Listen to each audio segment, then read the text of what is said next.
All right, let's get right into it. What if you could literally upgrade your thinking? I mean, seriously. Over the next few minutes, we're going to install a brand new toolkit right into your brain.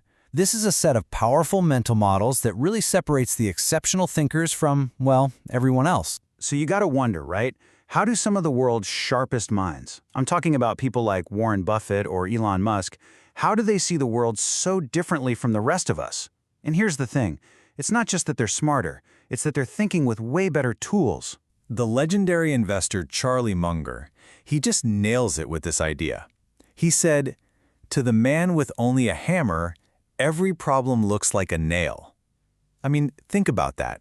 If all you have is a hammer, you're just going to keep hammering away at everything, even when what you really need is a screwdriver or, a wrench. You're completely stuck. So the big question is, how do we break free from that hammer? The answer is, we have to build a full toolkit. And that, right there, is exactly what a mental model is. It's the secret sauce for building what Munger called a latticework, a kind of mental scaffolding to hang all your knowledge on. Look at it this way.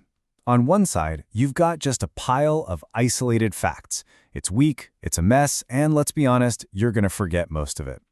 But on the other side, you can hang those same facts on that latticework of models we just talked about, and suddenly, boom, you have a strong, connected, and actually usable base of knowledge. Okay, so what is a mental model really?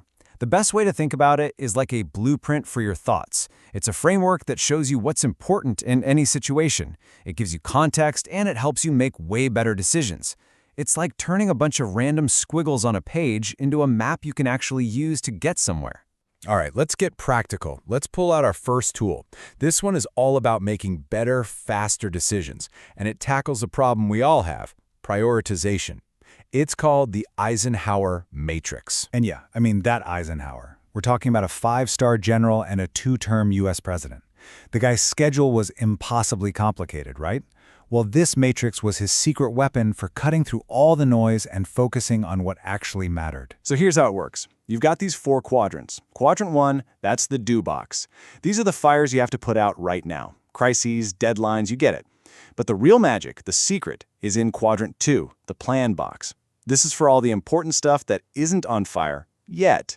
Things like prevention, long-term planning. This is where successful people live. Now, the other 2 boxes, they're traps.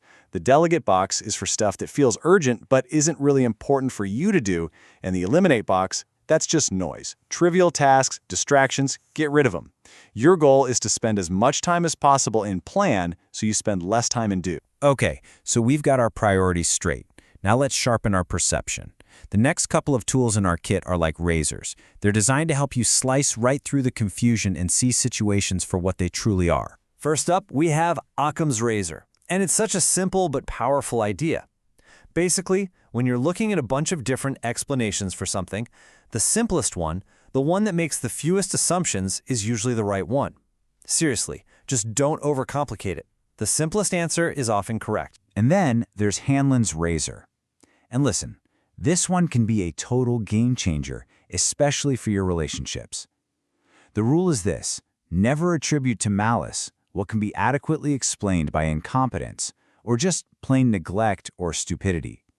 In other words, don't assume someone's out to get you when it's much more likely they just messed up. Just think about what you're assuming in each case. To assume malice, you have to believe there's this complex negative plot against you. But to assume incompetence or a mistake, you just have to assume they're, human.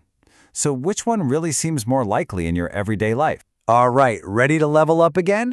Because now we're getting into models for solving problems like an absolute genius. We're going to grab some tools from Elon Musk and an Italian economist. Stick with me. You know Elon Musk? A lot of his success at SpaceX and Tesla, he credits to one mental model: first principles thinking. It's his secret weapon for just shattering conventional wisdom. So how do you actually do it?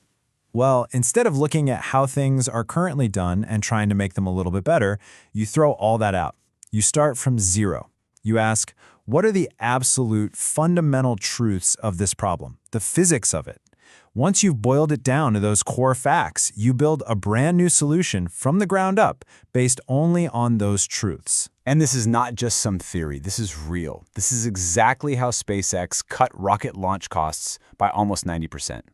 Everyone else just assumed rockets were super expensive because, well, you had to buy them.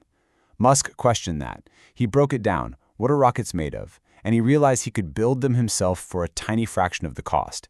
That is first principles thinking in action. Our next tool is so elegantly simple, it can be summed up in just two numbers: 80-20. This is what's known as the Pareto principle, or more famously, the 80-20 rule. And it's this weirdly consistent observation that in almost anything, roughly 80% of your results will come from just 20% of your efforts. Think about it. 80% of a company's sales probably come from 20% of its customers. It's everywhere. So the application here is incredibly powerful. You need to ask yourself this question and be honest. What is the 20% of my effort that's creating 80% of my desired results? You know, in my work, my health, my relationships, whatever. Find that vital few and then double down. Focus your energy right there. Okay, we've covered a ton of ground here, but really, this is just the beginning. The whole point of this is for you to start building your own mental toolkit. So let's recap the first few tools you just picked up. I mean, look at this. You now have a matrix to manage your time. You've got razors to see reality more clearly. You have a method for real game-changing innovation and a principle to laser-focus your efforts. You're already equipped to think differently. And that brings us right back to where we started with Charlie Munger. Because, look, it's not enough to just go through life and have experiences. You have to organize those experiences on that latticework of models. That's how you build real, usable, worldly wisdom. So I'll leave you with this question. As you go about the rest of your day, which tool are you going to pull out of the toolkit first? What problem, big or small, are you going to look at completely differently now that you've got a new blueprint for how to think?